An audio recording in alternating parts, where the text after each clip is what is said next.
Okay, friends, welcome back to Brian Davis Races, my little YouTube channel experiment. So it's been a number of months since I put up a video and have not been doing much racing during that time, so you didn't miss much.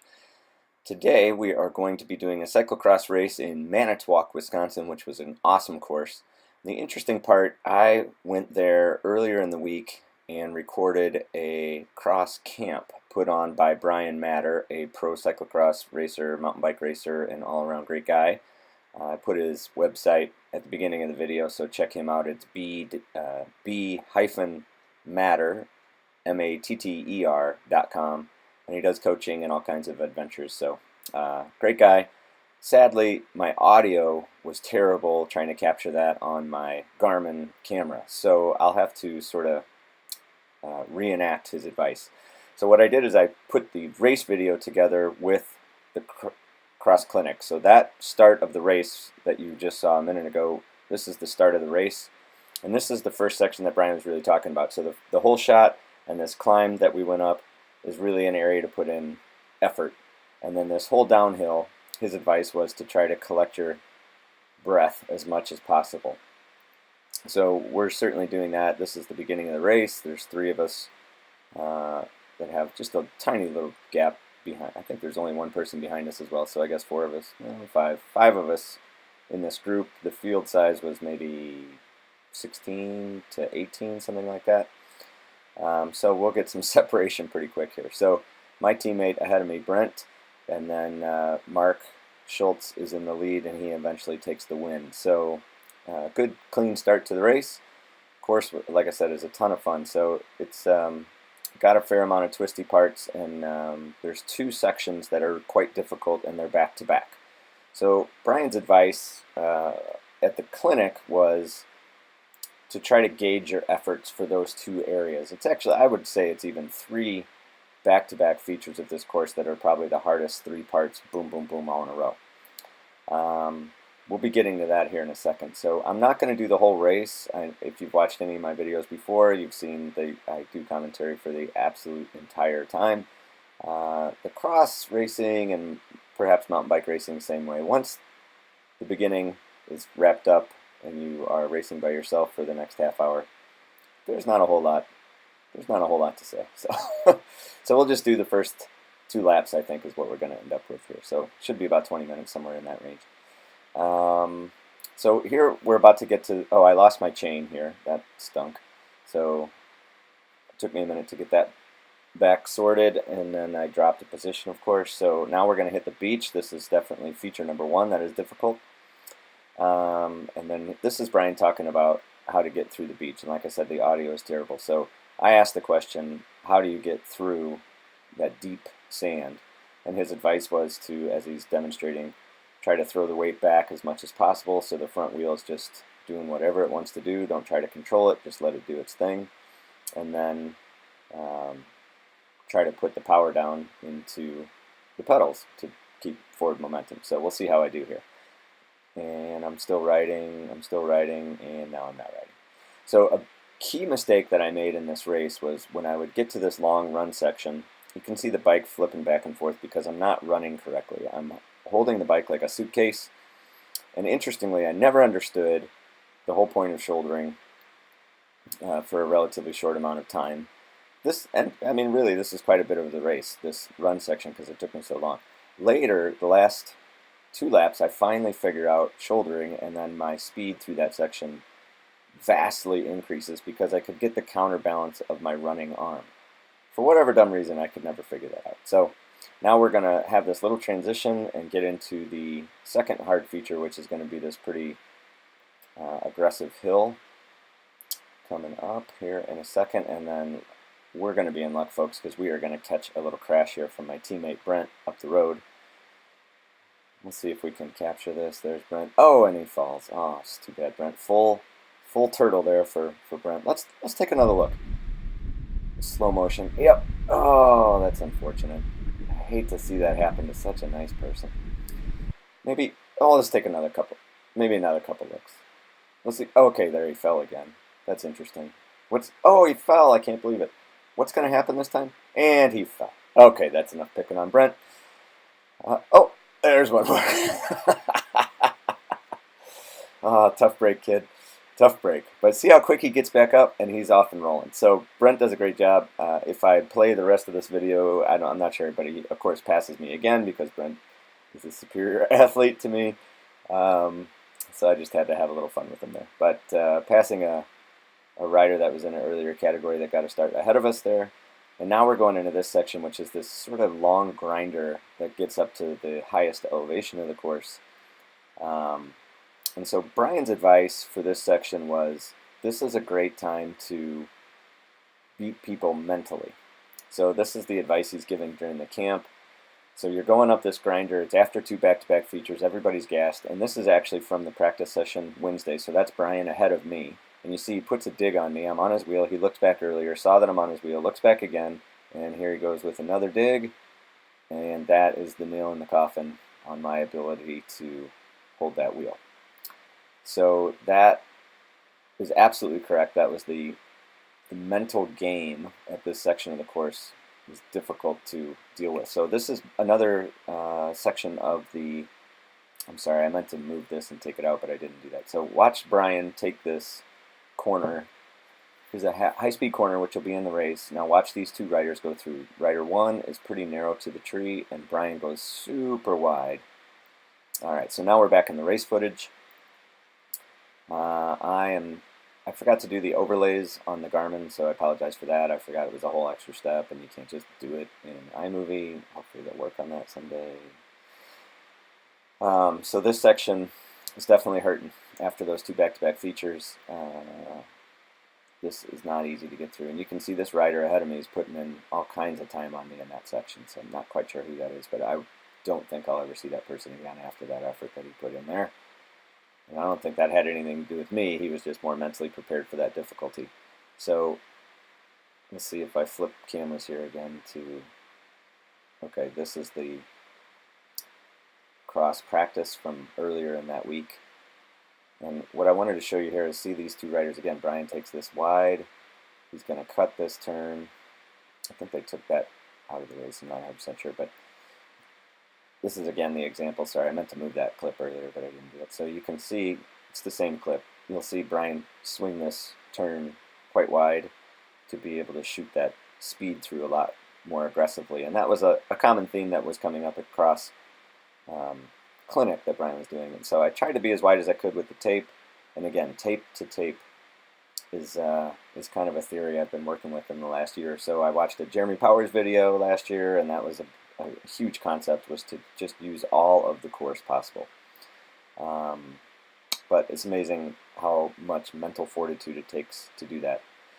So, and just little tricks like that little drop down, if you approach it correctly, even at full speed, you really don't need your brakes, but it took me 2 laps to convince myself of that, to just take that full speed and then drop down. It just takes time to get used to a course, even though I did get the opportunity to pre-ride and go through the course breakdown with Brian earlier in the week. There are still certain elements of the course, once the tape is up, that it definitely changes things. So, so be it. Yeah, not news there, but that's how it works. So again, it was a really fun course.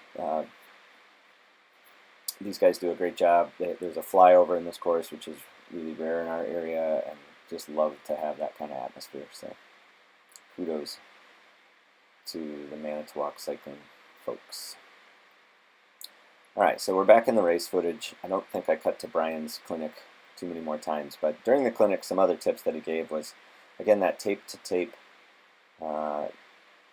concept to try to carry as much momentum as possible. And actually, this turn coming up, we're going to go under the flyover and then hang a left here. And this was an area I was really trying to focus on using a lot more of the course. Too bad that rider's further ahead than we can see to analyze how they pick through the course all the way to the tape, and that was not a popular line, you could tell from the course, to go all the way to the tape. Alright, technical little dip, and then we're gonna overshot that turn a little bit, flip back on itself, and we're going to be heading into the flyover here shortly. So the flyover is an interesting thing. It's not something we get to practice much, of course, but this particular flyover has a really steep staircase, or perhaps that's normal for all flyovers. I don't know. So you definitely have to get that bike far up in your grip to be able to get it on there. And then I think 4 out of the 5 times I was not able to get clipped in to go down that ramp, which is pretty frightening. So there's another big feature coming up, and Brian's advice here too was to take it easy after the flyover, to try to conserve some energy. Don't try to close gaps right before you're going to have a hard feature. So this next feature is going to be a pretty big uphill, and it hurts. So I was able to make it every time without too much complication in my pedals. So that's good, but it's a bone dry day, dry course, tons of grip. Maybe if I had to do it all again, I would have had my tires with a little bit more pressure, but certainly not a factor in my finish. So I think today I finished 6th. I believe they had me listed as a single speed racer for this, so I didn't actually get a result. But I asked the judge the next day, and he had my number coming in 6th. So I was 6th, but you will never find a record of that. All right, so this is going to bring us back to the beginning of the next lap. Boop, boop. And we're going to do this section again. So again, you're trying to use Brian's course breakdown advice, where this is a time where you're going to try to collect a little bit of air in your lungs, and then you should be hitting it. And you can see I'm not really hitting it. But this section here is a grinder, and then there's this little pop of a hill coming up. So the advice was to be definitely laying down the watts in this section to keep up. And then when we get to this top section, to try to maintain as much momentum or aeroness as possible. So that was probably the key takeaway from Brian's cross clinic, was that his analysis of a course has everything to do with how to get as much rest as possible. It's a little counterintuitive, right? But his theories had a lot to do with speed differentials. So, for example, if you're going to give all your watts on one of those really steep hills, the speed differentials there are very minor. So if you're trying to put a gap on somebody at that section, you can certainly do it, but you're going to be going at maybe 8 miles an hour, and they're going to be going at maybe 7 miles an hour. So the differential is really light. And then a section like this, same thing. We're going to be going, no matter what I do and no matter what you do, we're going to be going about the same speed, 24, 25 miles an hour. So if I had to interpret Brian, I don't mean to put words in his mouth, but I feel like there were other areas of the course that he would look for to gain separation, which would be certainly the hard features. He would do that, but I think he would look for other areas that are a little less obvious to try to put digs in, like that grinder. After the super hard features, his thought was to put a dig in on that grinder, which is, we'll get to here in a few minutes, after the sand trap and after the big hill. And then, so this was another good piece of advice here. So this is a downhill mulchy section. So his advice here was to just be putting power into the pedals, but only enough that you don't have to slow down in these corners. So, another one of his thoughts was, you could go through a turn 3 out of 4 times at 20 miles an hour, but that 4th time at 21 miles an hour is enough to make you lose grip and crash. So the crash is an interesting thing. In the next day's race on Sunday, I went and raced again, and I was railing turns pretty well, but there's one turn that I bit it on, and that loss of position after that crash was significant, way more significant than it would have been if I would have gone through that turn a little bit slower. So it's a fine line, trying to find as much speed advantage as you can in these little nooks and crannies of the course, but maintaining control so you don't crash, because a crash is going to cost you a lot of time. So speaking of like Brent's crash earlier, when he went turtle on that hill, we'll see him again. So it's taking him at least a lap to get back up to me. I'm not sure when he catches me, but he definitely does and finishes well ahead of me. But that took a long time to make up for that crash. So his decision to try to ride that hill, I think, is the right decision. I think that was Brian's consensus as well, is you should definitely try to ride that hill because it's very rideable. The difference was, when I was out there on Wednesday, the grip on the hill was plentiful, but when I came out on Saturday to race, we are the last race of the day, and there was definitely a lot more loose soil on that hill. So getting up that hill was much more difficult. So I failed to do it the first time because Brent turtled in front of me, so that had me walk, which is fine. And then this time I don't think I'll make it either. I believe it was only the last 2 laps that I finally mastered this hill. So part of it too is I'm trying to rest in this area because I know I have that hill coming up. I'm not throwing down tons of watts in this section.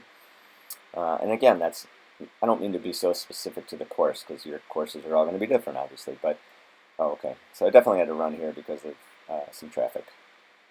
And then I suppose later on it was clear, and that gave me the ability to get up. Oh, no, that time I was trying to ride it, and then I had to fall off because of traffic. So anyway, but the concept of trying to find these areas in the course to collect your breath is an interesting concept, and it's not something I'd ever considered in terms of breaking down the course.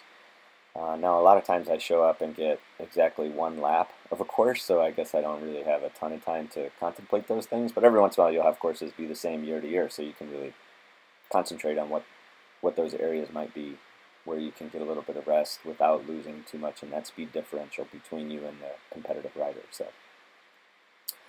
in any event, let me flip ahead. We'll just finish this lap, I think, roughly, and we'll see what happens. And then I think I'll shut her down on this race.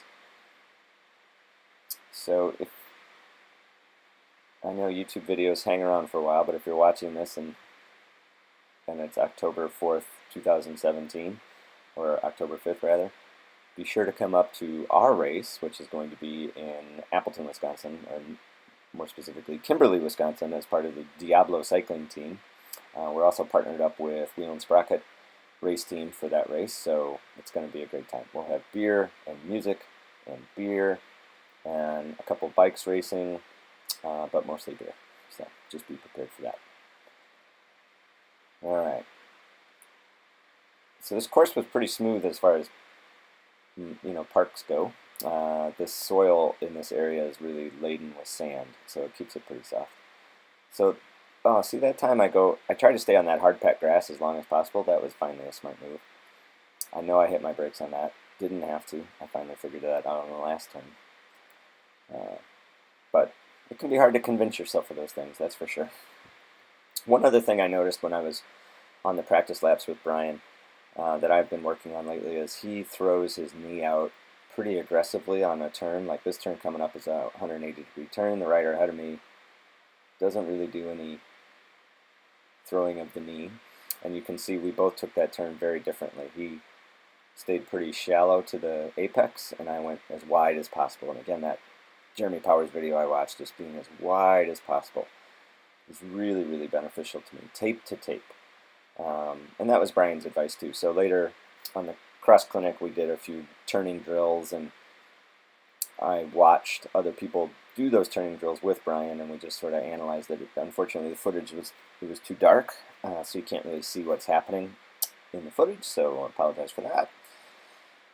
And but the takeaway there was to use as much of the course as possible. So if you can swing wide and soften that apex, you should do that. Don't try to go point to point. It seems more efficient because it's less distance, but you'll be carrying less momentum, which ultimately makes you much slower than someone who's going to be able to carry more momentum in between these turns.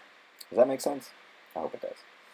So if you have some cyclocross tips that you've come across in the past, I would love it if you would throw a comment on there and just talk a little bit about some things you've picked up over time. Another thing I've been working on a lot this week is I finally got my hydraulic brakes like really dialed this year. I'm so excited about that. Total accident how it happened. Oh, I shouldn't say it's an accident. What I did is I put the wheel on with the caliper, and I found a trick online that said put a business card over your disc and then put it into the caliper with the business card, and then squeeze the brake to sort of set the pads for that distance. And that business card trick works a treat. It really, really helped out a lot. I always had a hard time with my front brake on the Shimano. I think they're R785 brakes. It was their first rendition of hydraulic disc brakes, and they're just not good because the engagement is so deep in the throw that you couldn't be on the hoods and effectively get to that breaking point. But that business card trick seems to have pretty much solved that issue, so I'm very excited about that. In any event, what I've been playing with is the concept of throwing my weight back really far on steep descents with turns at the bottom, which you see a lot in cross. So we'll have one here coming up. And so what I've been working on is throwing the knee. After watching Brian throwing the knee, I've been working on that quite a bit in my practice this week. And then this section here is going to loop back on itself. Ooh, that was a tight section, you know. And the concept of throwing my weight back and getting after it that way was good. So Brent has not passed me yet, still from his crash. He will pass me, and he even rolls a tubular sometime in this race and still dominates me. And I think he came in second overall. Mark walked away from tape to tape with the victory. So overall, it was a great day of racing. Beautiful day. Had lots of fun. Great to see everybody. Thanks for watching. If you could like and share this video, that'd be great. Thanks. Friends will tell you that I won't pick a fight. Don't take a hood guy to punch you in the eye. This London boy can't get rid of grind. Probably the only artist that ain't been alive.